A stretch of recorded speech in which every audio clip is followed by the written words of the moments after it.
Hello, everyone. Welcome. This is my daily. I'm calling it my toxic swamp daily. And so we're going to go through the graph, give you an idea of how it's built, and just kind of my thought process behind making this little GeoNode object. So this is the graph as a whole. So we can kind of look at these main branches here. We start from a single grid, and then we branch it off into, this is actually just joining the grid back. This path right here is the actual little road in the middle. And then we've got the, I believe these are the mountains right here. And then this kind of grass, purple grass here, a little soft, rounded, kind of snow-like pieces. Not really sure exact. I didn't have a specific material in mind when making that. But yeah, let's jump in. So we've got our grid here. So we start off with a grid. It's got a lot of faces. Then we just kind of offset the position here vertically.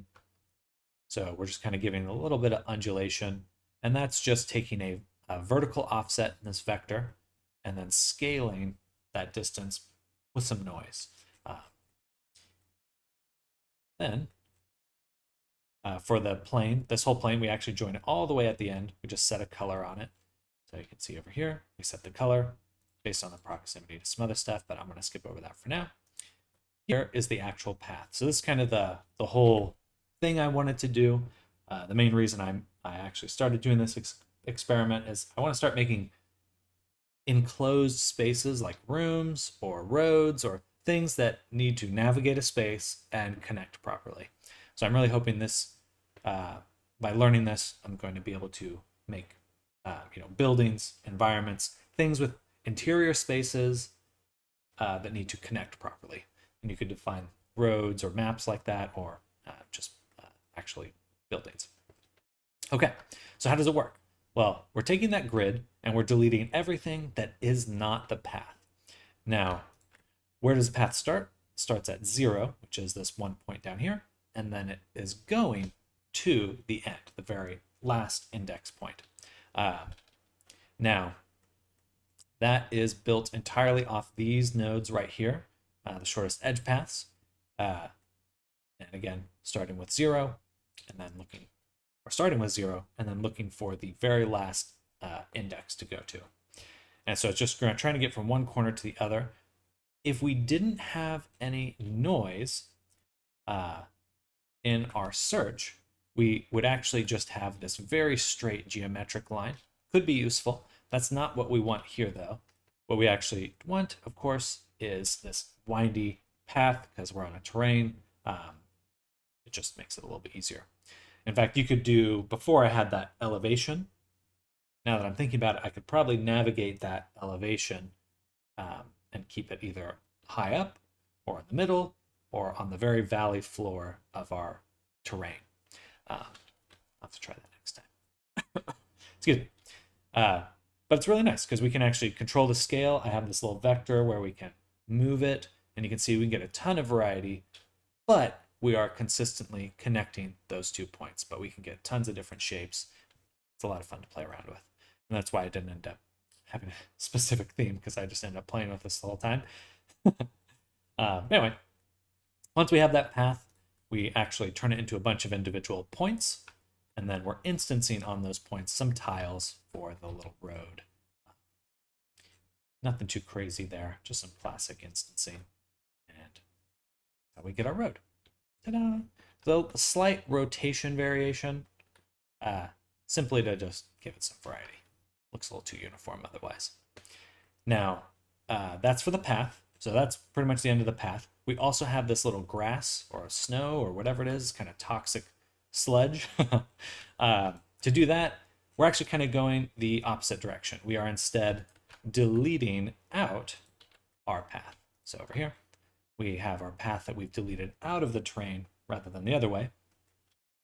Then we're also giving it some noise by taking the edge, and I can visualize this, the edge neighbor right here. So we can select the boundary loop for this mesh. Then we can actually blur that mesh, very useful. And then within that gradient, within the white selection, we can actually delete randomly. So it's a random selection But all together, it creates this nice map where there's some fall off.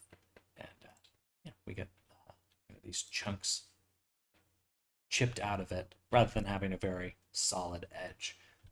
Because, you know, terrain will have like a gradual buildup. So it feels like it looks more organic. Yeah. Okay, and then we bring that down here. We solidify it a little bit, kind of push it up. And then we subdivide it to round it, make it nice and smooth. And we also distribute points on this. These are little rocks, which is just a dual mesh cube. I don't think I will include separate objects. If it's not things that I'm directly generating from the original mesh, I no longer want to include those objects in the graph. I think that's it's actually a bad habit. I should instead have put this into its own object or own collection and then just sampled it, because that will give me a lot more flexibility.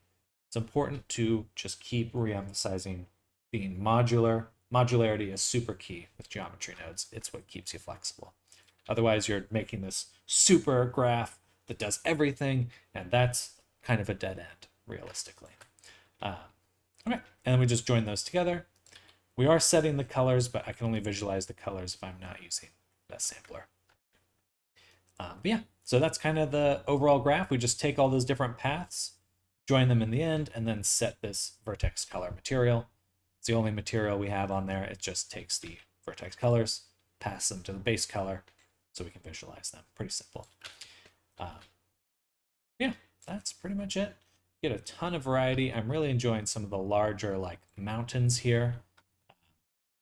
And we can just find whatever looks interesting to us. I'm sure we could patch together quite a few of these little tiles and eventually make a whole environment. My goal is long-term, make a system to generate an environment. It'll have everything organized in a proper way so that I can simply just export those things to Unity and upload them to VRChat as a working environment. Still a long way from that, but I have some hope that we'll be able to. Because I would love to dream up a system to do a lot of this work for me. I really don't want to be making environments by hand. Anyway, hope you liked it. Hope it's informative. I'll be back tomorrow with another daily. So, see you then. Bye!